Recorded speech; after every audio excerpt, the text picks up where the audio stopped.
Hello, everybody, and welcome to From the Mezzanine, the Broadway podcast for the Broadway fans. Here we talk about all things Broadway news, Broadway grosses, and let's be honest, all of the tea and gossip that happens week to week in the Broadway stratosphere. And I am your host, Lindsay Stone.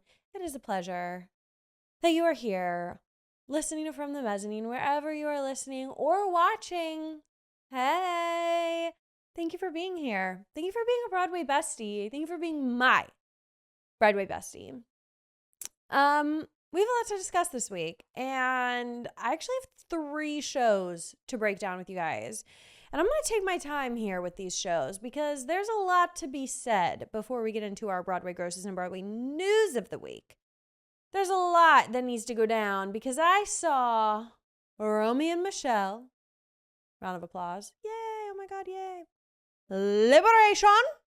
Woo, yeah, we love it. And Beau. Oh my God. Everybody is freaking out about this musical. But first I have to discuss the elephant in the room. My shirt. I'm wearing my Aaron Tveit shirt because happy Halloween. I'm cosplaying as I am the Aaron Tveit fan for Halloween. I'm an Aaron Tveit fangirl for Halloween. I love him so much. He was so incredible in chess, and I just cannot shake it from my mind.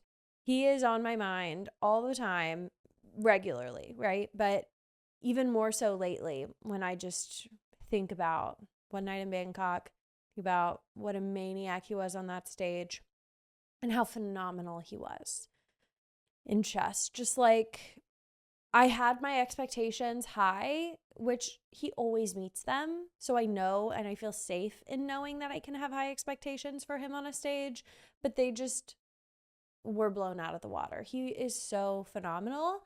And I just can't stop thinking about chess. I really, really can't. But these 3 shows that I'm about to break down, they have definitely been on my mind very strongly too. And the first one I need to talk about is Romy and Michele because wow, oh wow, was this the greatest surprise of my life. I have never seen Romy and Michele. I think it's called Romy and Michele Go to Their High School Reunion or something. I don't even know what the original movie is called because I've never seen it. And I took my dear friend Josh Rosen, shout out, friend of the pod, and he was like, I cannot believe you've never seen this movie. It's a classic. It was like the slumber party movie. And I was like, we were watching Princess Diaries, Ella Enchanted. That's what we were watching when we were young and on sleepovers. But yeah, no, I'd never even heard of Romy and Michele before I found out they were developing it into a musical. I'd like known about like the characters. Like I think I'd seen people like dress up like as them for Halloween, but I really did not know the subject matter, the source material of Romy and Michele. And I was skeptical because I have been here and they just had their opening night. I was like, oh gosh, I've been hearing some negative things. And how can something featuring Cara Lindsay, who you know and love from Newsies, and Queen Laura Bell Bundy, our Elle Woods, our Legally Blonde, our Little Woods, Elle, how could they be in something and it not be everything? And you know what? I don't know what those critics are on, what they're thinking. They're wrong. They are wrong because this musical is amazing. I loved this musical so much, primarily due to the fact that I was laughing my booty off the entire time. Cara Lindsay and Laura Bell Bundy, their chemistry was so good. They are so freaking funny. I loved them so much. The only funny thing that like kind of took me out of it was the fact that it was supposed to be their 10-year high school reunion that they were going to. And I don't want to assume their ages because I don't know their ages. But all I know is I am 1 year away from my high school reunion. My 10-year high school reunion. Let me just clarify. And I know for a fact I am not the same age as Laura Bell Bundy. So that was just a little bit funny that they were supposed to be 10 years out from high school, but it was okay. It was all right. I wouldn't have wanted them to cast anybody else in these roles because they were perfect. Let's break it down. So what this musical is about, because if I didn't know the plot, surely there are some Broadway besties out there that don't know the plot either. It is about these best friends. They've been best friends since high school, and they were the rejects. They were the weirdos in high school, but they were still super cute. They just, like, for some reason weren't in the in crowd or the A team. I think that's what they called it. And so they, after high school, they moved to LA, and one of them is unemployed and the other is a secretary or a saleswoman at a Jaguar car dealership. And so they're like, oh my gosh, should we go back to our high school reunion? And they're like, I don't know, but what if we go back and we lie and we say we're extremely successful businesswomen, and then we can impress everybody and shock them at our success. So that's kind of the plot. Of course, you all know what's going to happen. The two best friends are going to get in a big fight because of course they're going to make a fool out of themselves at their high school reunion, and somebody's going to give away their secret, and then everybody's going to know that they're liars, but somehow they're going to come out on top in the end. You know, the power of female friendship. And that's exactly what happened. It was so good. It was so funny. Whoever wrote this book, I literally love you. You're right up my alley. You know my sense of humor. And I loved it. Like, I loved this. And I think everybody needs to go and see Romy and Michele. It was phenomenal. The music was good. It just was, like, so silly. Like, it was so camp. You know how you go into Anne Juliet and you're like, this is a musical that doesn't take itself seriously at all, and it knows exactly what it is. That is this musical. So people who are criticizing it, saying like, oh, it's not that good, maybe you're just not understanding the plot. Maybe you're just not understanding that you're not supposed to take this musical like uber seriously.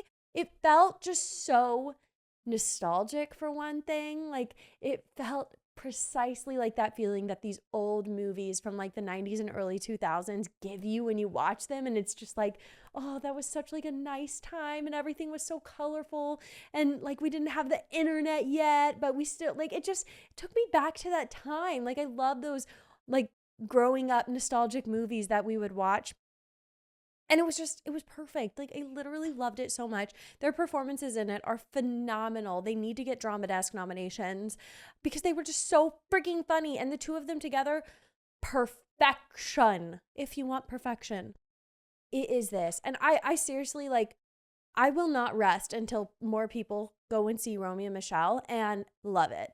Because I've just been hearing all of this jabber and I don't know what they're talking about. I just completely do not agree. I think it was hysterical. I could relate to it. It made me so sad. Like, it made me miss my high school best friend. Like, oh, those were the days. And it just was fabulous. Guys, go see this if you want to feel amazing. I left just with the biggest smile on my face, feeling so happy, and it was cathartic to go to a theater and just laugh my butt off. I felt similarly to how I left Boop. Like, just, wow, that was so positive. It was really nice. More people should see this. And I genuinely give it a 10 out of 10. My favorite performance, it's really hard to pick between Cara Lindsay and Laura Bell Bundy. Like, how can I choose?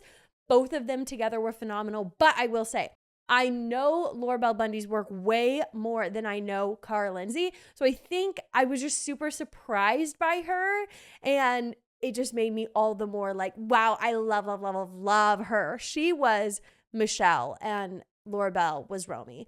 So I have to say, I think Cara Lindsay as Michele was my favorite character in this. It was so cute. Everybody go see this show. I will likely be back. Next up, let's talk about Beau. Okay, so Beau the musical, it is playing at the Distillery at St. Luke's Theater. I had to check that out because I was like, this was a new location for me. I've never seen a show here. They completely outfitted the entire theater to resemble a Nashville honky-tonk, y'all.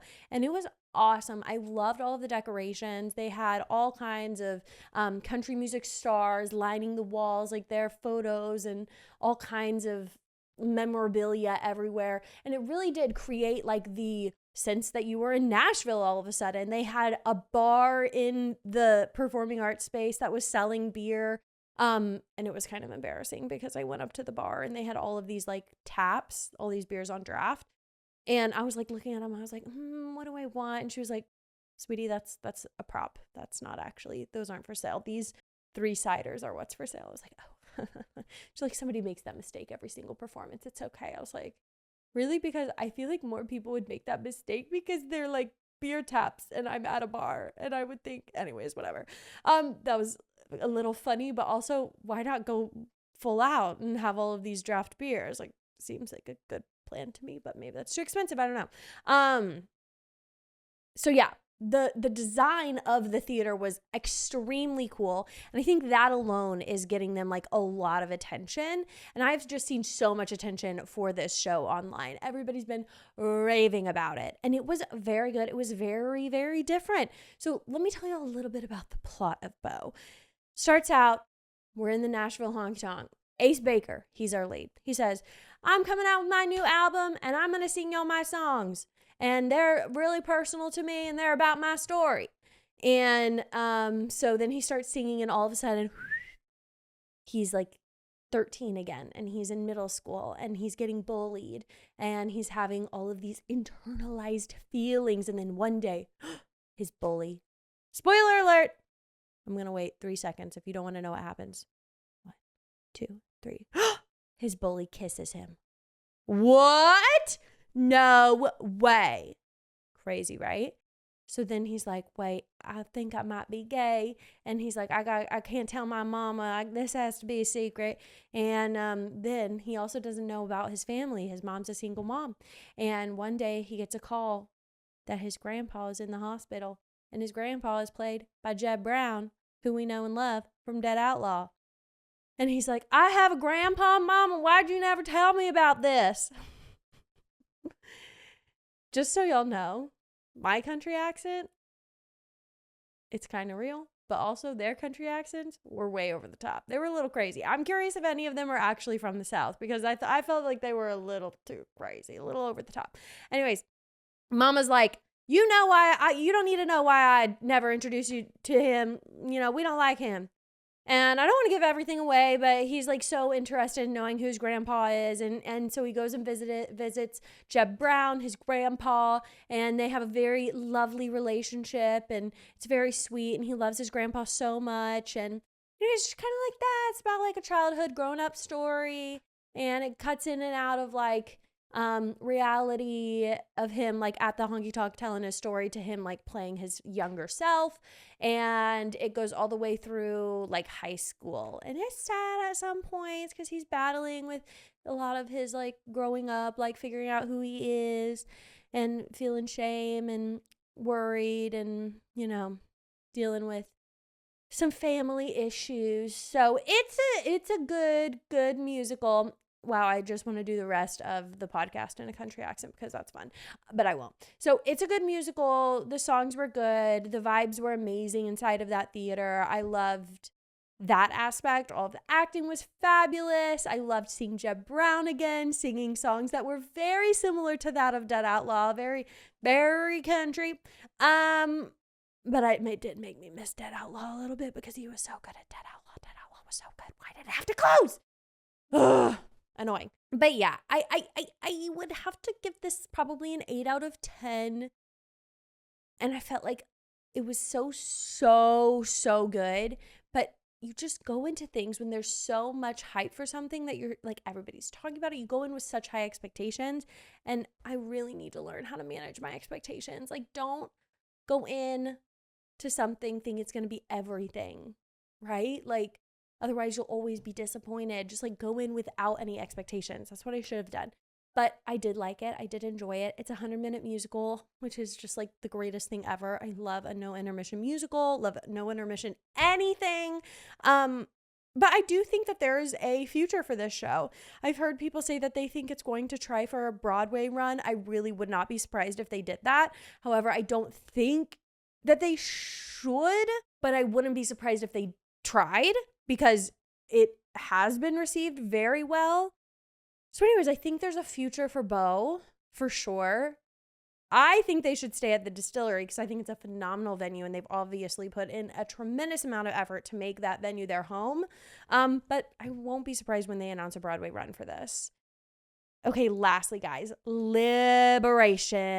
This was a phenomenal play. I have really been on cloud 9 about this play. I enjoyed it so deeply. Let me tell you a bit about the plot. It is about the second wave of the civil rights, women's rights specifically, movement. And that is something that I feel like is not taught much. We always learn about like the 19th Amendment and like the original women's rights movement. So it was interesting to learn about the second wave that happened in like the 70s and the 80s. And it follows this group of women in Ohio who have formed their own women's rights little group. And they meet in this basement of this community center and they talk. And it's a lot of talking, but that sounds a little not appealing. If I heard like, oh, wow, we're in practically one setting the entire time, I don't know how I feel about that. Wow. The acting in this was so phenomenal. I could have watched it for 5 more hours. I loved it so much. I would give it a 10 out of 10. It was a very interesting play. I love anything that's historical where I learned something that I didn't know before. And a little factoid I want to let everybody know.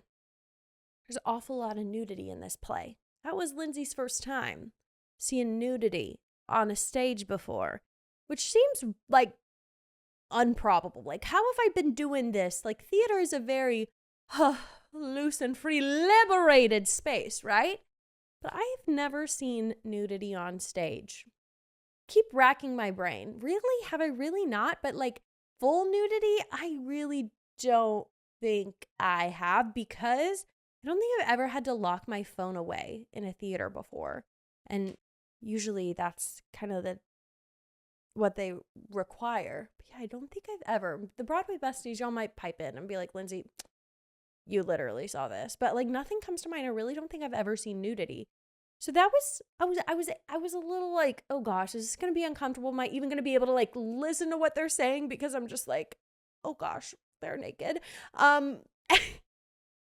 Which sounds so immature. Like, guys, I'm sorry. Like, it's just like, it's weird. I cover my eyes. Like, I'm 27 years old. I still cover my eyes in movies. I think it's important to preserve your mind. Okay, anyways, so I didn't know how I would respond to nudity. It did not scare me. At first, I leaned over. I was like, Brent, I'm uncomfortable. And just like, really? I was like, I think so. But after a while, like after maybe like the first minute, I was like, this is so fine. Like, it is so vulnerable of these women to be on stage and doing that, for one. But also it's all women. Like it's definitely, sorry if this is like, what even is the word? Just like not equal between men and women. But I think as a woman, I'm more comfortable probably seeing the female physique. So I, after a moment, was like, okay, actually, this is fine. But it was a very long time that they were all nude and they were like running around, walking around the stage. And so it was and I was very close up. So it was really interesting, but it wasn't as uncomfortable as I thought it was going to be, thank goodness. And after like the first minute, 2 minutes, I was like, okay, this is fine. But I didn't know how I would respond to it. But wow, is that completely vulnerable. And it's super interesting to go from like the first act, they're fully clothed, and then the second act is when they have the nudity. So, and also like, it wasn't like it was like a sensual scene. It was like, no, they were like in a meeting and they were just all nude. So it wasn't, anyways, clearly I am a little uncomfortable with this situation. I feel like that is coming through. I don't know how to talk about it on my family-friendly podcast, but I feel like it needs to be talked about. But I think that's where I'll leave it. You guys, sometimes I feel like it's a little obvious of the preparation I do for this podcast. I prepare for this podcast. I make notes, but when it comes to my reviews, I just make mental notes of like, okay, I want to mention this and this and this. And usually I'm good at it. And I think that's why everybody says that From the Mezzanine sounds like a FaceTime with their Broadway bestie. Like, because it's just very off the cuff. Like, I don't write a script. And sometimes I back myself into a corner, i.e. talking about nudity. Anyways, let's move on. So I do think there's going to be a ton of Tony nominations for Liberation. I think it will be nominated for Best Play because in my eyes, if I'm going to put it between this and Punch, I do think this was critically better than Punch. Even though I loved Punch so much, I did enjoy Liberation quite a bit more. And so I do think that this will be nominated. I think a lot of the cast members are going to be Tony nominated. Definitely the lead. And I didn't mention this, but this is a memory play. So the lead actress, her name's Susanna Flood. She is telling the story of her mother being involved in this women's rights movement, but she is going in and out of narrating the situation and also playing her mother, which is really interesting. So I think she will be nominated. I think Betsy Adem will be nominated. Crystalline Lloyd might be nominated. Wow, their headshots, it's really hard to tell who's who. I'm not going to lie. Isadora, Irene Sophia Lucio. Wait, is that Isadora? They do not look like their headshots, which is making this very hard. Wait, like I feel like I'm not even looking in the right playbill. Okay, I'm so sorry. This is really hard to tell who's who. Whoever was the Italian, I cannot tell if it was Audrey Corsa or Irene Sophia Lucio, but I think the Italian Dora will be nominated. Okay, that was kind of a mess. So those are my Broadway reviews for this week. I also got to go to the very first preview of Rob Lake Magic, which I'm not going to break down because it's still very much so in previews, but it was amazing. And getting to see the Muppets in real life, seeing Kermit, Miss Piggy, and the whole Muppet crew, just incredible. We have our opening night this week. I'm so excited. It's awesome. Rob Lake Magic is incredible. Make sure you bring your friends and family to see it. And you might also see my name in the playbill. Oh my gosh, Broadway Besties, if you see my name, tag me, take a pic. Tag me. So fun. Okay, let's get into our Broadway grosses. Okay, Broadway Besties, I'm very excited about this week's grosses because I cannot wait to see where Chess falls. And I think I already looked earlier this week and I think I already know. But now's the time. Now's the time of finally figuring out where Chess fell for their first full week in previews. This is for the week ending on October 26th. And our numero uno is, say it with me now, I don't even need to see it on the list. It is Wicked. Boom. No, it's not. LOL. Sorry, I steered you wrong. It's Hamilton. Wicked is number 2, grossing 1.4 million less than Hamilton. That's crazy. That was a little confusing though. Hamilton's 3.4 million. Wicked is 2 million for the week. Lion King is 3. And yes, everybody, Chess is number 4. I'm pretty sure that is what your girl predicted last week. They grossed $1.8 million. That is crazy. 100% capacity, and it deserves it. Waiting for Godot is number 5, grossing just barely below Chess. Art is 6, so Chess beat out the 2 plays. Is that not what I said? I thought that it was going to. We'll see how it shapes up these coming weeks. And if once they open, the ticket price goes up, or maybe down a little bit. We will see. I think it's going to be at the top of our grosses, though, for the entire run, I have to say. I think people are going to shell out that cash for Miss Leah Michele. So our number 7 is Mamma Mia. Number 8 is Just in Time. Death Becomes Her is 9. And to round out our top 10, we have MJ just below and potentially going to bump up into our top 10 would be Ragtime. They grossed $1.2 million. Wow, wow, wow. Maybe Happy Ending, Oh Mary, Buena Vista, they're right there at that cusp as well. Outsiders actually grossed less than $1 million last week, but their capacity is still incredible at 94% capacity. Let's keep looking. I have been curious about Queen of Versailles. When is that opening? I feel like it has been in previews for a very long time, and it grossed just under $1 million as well, with an 88% capacity. Pretty good, pretty good. Okay, that is it. Nothing's changed really in terms of our lowest musicals. We have Chicago 6 and Operation Mincemeat there at the bottom. Wow. Okay. Interesting week. I'm surprised. I think one of my biggest surprise in the grosses is that Beetlejuice is not grossing more, which, like, the Palace Theater is freaking gigantic. But I would have thought they would have pulled out, especially for, like, as it was getting closer to Halloween. I would have thought they would have bumped up quite a bit. But no. Also, I would have thought Stranger Things would have bumped up with the Halloween spooky season in effect. But nope. They're still pretty low. And I am surprised by that. I thought Stranger Things would be a lot more successful than it is. With a 69% capacity for last week, Beetlejuice matched that at 69% as well. It's just not super good for them, which is unfortunate. Let's get into our Broadway news, guys. It was an interesting week in Broadway news. Lots of random surprises. The first one, completely unexpected, especially by me. I was very surprised to open up my phone one morning and read that Ben Platt and Rachel Zegler are going to be in a concert version of The Last 5 Years on the West End. It's like we just stopped The Last 5 Years over here. It feels like yesterday with Nick Jonas. And now they're going to go and do it on the West End, potentially better, which makes me sad. Like, why couldn't they do this over here on Broadway? Maybe they will. No, they won't. They won't bring it back to Broadway. Definitely not. But maybe they'll do like a one night only at like Carnegie Hall or something with Ben Platt and Rachel Zegler. There's a free idea.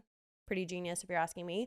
But yes, this is true. This is happening. It's going to be a concert version, which is very interesting to me. Of course, this show lends itself very well to a concert version, being that it's just a back and forth of songs between the two lead characters. And I think that's a good way to stylize this show. However, it's still not what I want. I want a big rewritten of the book, rewritten of some of the songs to incorporate an ensemble. That's what I want on Broadway. And of course, we're probably never going to get that. But this casting is exciting. Ben Platt is going to sing amazingly. He's actually Jewish, which is kind of essential for a guy who sings Chic a Goddess, and a very big factor of Jamie's personality is the fact that he's Jewish, and Nick Jonas was not Jewish, which was pretty weird. And now, of course, we have Ben Platt, who is one of the most famous Jewish people we have on Broadway.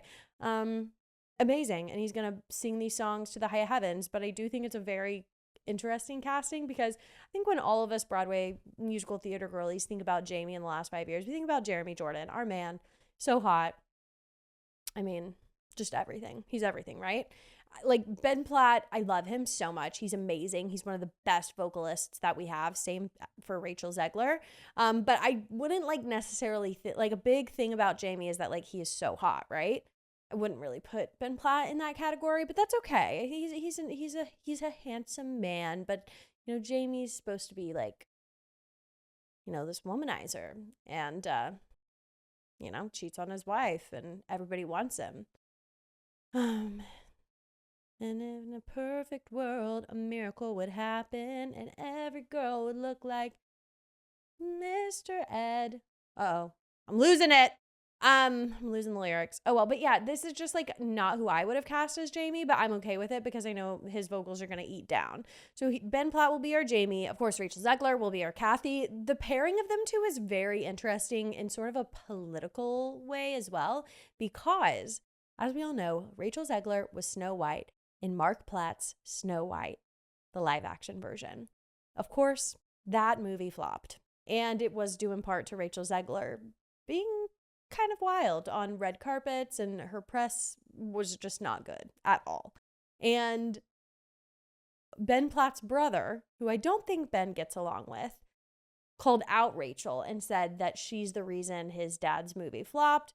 And just kind of like hated on her and had a little Instagram spat with her. And that's pretty controversial now that Ben Platt is going to be in Last 5 Years with her. But I think it's a intentional stance because I don't think Ben Platt aligns politically with his brother. And I don't know if Mark Platt agrees with him either, with this estranged brother who's like calling things out online. But it's just very interesting considering like all of the facts involved and the negativity between the Platts and what Rachel did to sort of flop this movie. I don't think it was fully Rachel's fault that Snow White flopped, but it definitely was partially her fault, I'm not gonna lie. So that's a very interesting fact of all of this. And then also it's just like, I don't know. I think since it's a concert version, it's okay. Like we have two of the best vocalists ever that are going to be on stage. I just like don't see the two of them having chemistry on stage. So I'm intrigued. I'm going to definitely be keeping an eye out for any sort of videos that I can find of how this is going to be brought to a stage, because I really cannot picture it in my head. But I'm interested, and it's going to be on the West End. It's going to be for limited engagement at the London Palladium. And when I say limited engagement, it's literally only for a few days, March 24th through the 29th, 4 days or 5 days in 2026. So really a short little moment in time. But it's nice that they're honoring the musical in this way, and I'm sure his Chic Cigatas is going to go viral, much like Ben Platt's Diet Pepsi did, because it's just the best song that's ever been written, and it's so, so good, and his voice is so incredible, too. Jason Robert Brown is actually going to be directing and conducting these performances as well, so very interesting. Nice for them to commemorate the musical's 25th anniversary in this way, and a very interesting casting choice, but since it's a concert version, I'm okay with it. I'll give it my stamp of approval, and if I end up being in London in March, I would definitely go, so just putting that out there. Our next piece of news, it's really all casting news this week, actually, guys. So we have a very exciting casting news. We were just speaking about Jeb Brown from Dead Outlaw, but guess who also just got cast in something? Andrew Durand will be our next dentist, Mr. DDS in Little Shop of Horrors off-Broadway. I love Andrew Durand so much. He's so incredible, and he will be Dr. Orrin Scrivello beginning November 25th. So very soon, he's going to definitely overlap with Thomas Doherty, who is our current Seymour, and Madeline Brewer, who is Audrey. And I love this. I love Andrew Durand. When I first saw the posting, I thought it was his announcement to be Seymour because I think he'd be a fantastic Seymour. I would love to see him as Seymour. I definitely would make my way out there again to see him in as Seymour. But since he's the doctor, like, I can't picture that quite so easily. I think he'll be fabulous because he's amazing at all that he does. But I do love the current dentist. As much as I hate how much he spits into the audience, he's really scary and like so easy to hate and so fun to hate. And I think Andrew Durand will be fabulous, but I do love that dentist. And I bet that dentist isn't going to be gone forever because he's just amazing. His name's Kushner. Can't ever remember his first name, but he's great. And I love this for Andrew. And I just want Andrew to always be employed because he's one of the best we have on Broadway.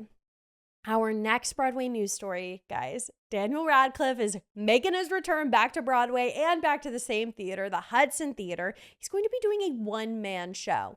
I also just realized this is pretty interesting because I wonder if this aligns with when Tom Felton is going to be in Harry Potter, because if so, that is a marketing moment that they need to capitalize on. Another free idea. You're welcome.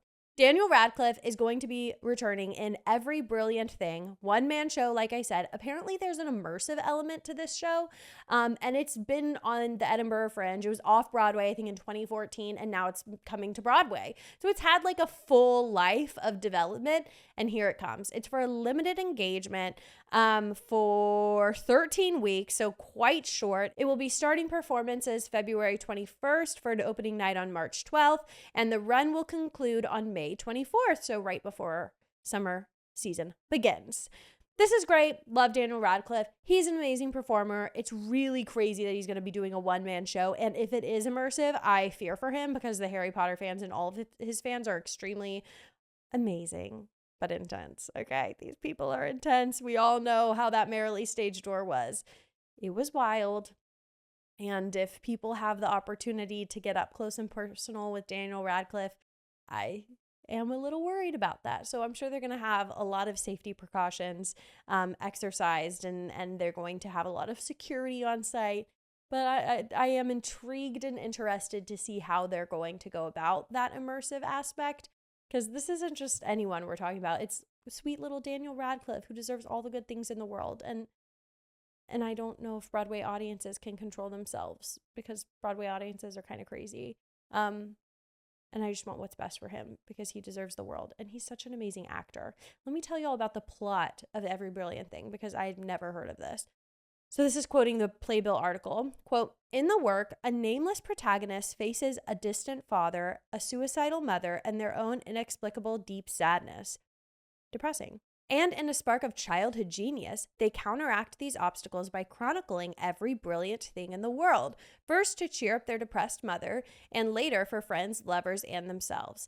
Those things include items ranging from simple pleasures, ice cream, the color yellow, to the far more specific and detailed old people who are kind and don't smell unusual, the even-numbered Star Trek films. Quote, "In pursuit of feeling happiness, he's naming every brilliant thing in the world." That's an interesting concept. I'll hold space. And everyone, our last news story is our last piece of casting news for this big casting extravaganza week. It is that Luke Evans, our king in Gaston, Beauty and the Beast, our other Harry Potter girly, Emma Watson. So this is a little Harry Potter adjacent in a way, if you really like stretch it out a little bit. But Luke Evans is going to be our next Frankenfurter in Rocky Horror that is coming to the Circle in the Square, I think. Is it coming to the Circle in the Square? No, Studio 54. Coming to Studio 54, Rocky Horror Revival. Luke Evans is our Frankenfurter, which is a very inspired casting. I love this casting. I think he's going to be friggin' amazing as Frankenfurter. And I'm lit for this. I think he's great. He's going to bring in an audience. We all know Studio 54 is a little bit cursed. And I think it's great. I'm excited to see Rocky Horror for the very first time, and Luke Evans will be at the helm. So that's all we know in terms of casting. But I'm sure the rest of the casting is going to be stacked. I have heard like Timothée Chalamet was in talks to play Frankenfurter. I never think that there was any truth to that, but it was a rumor that was circling that I never reported on because no, like in what world is Timothée Chalamet going to be Frankenfurter in Rocky Horror on Broadway? Like that's going to be his Broadway debut. Rocky Horror, Frankenfurter, the transvestite from Transylvania. I don't think so. I just don't see that happening. But I think Luke Evans is a great choice. I love this. I only know him as Gaston in Beauty and the Beast, but he was very memorable and very good. So this is exciting. This show, Rocky Horror, is going to begin previews on March 26th, a great time to begin previews on Broadway, with an opening night on April 23rd. I'm sure like the cutoff for Tony Awards is like April 25th. But I love this, guys. I think this is amazing. It's going to be a limited engagement through June 21st. That's actually pretty short. But since it's so short, they're going to be able to cast amazing people as the other members of the crazy cast of Rocky Horror. Oh my gosh. They're going to be able to like, they should just tap into the Oh Mary database and reutilize some of those folks because that would be fantabulous. Because we need some weirdos in Rocky Horror, and O'Mary has really gotten like the most beautiful, amazing weirdos on that stage. I love their casting, and I think hopefully it's the same casting team for Rocky Horror. And if it's not, it should be because it's another genius free idea. You're welcome.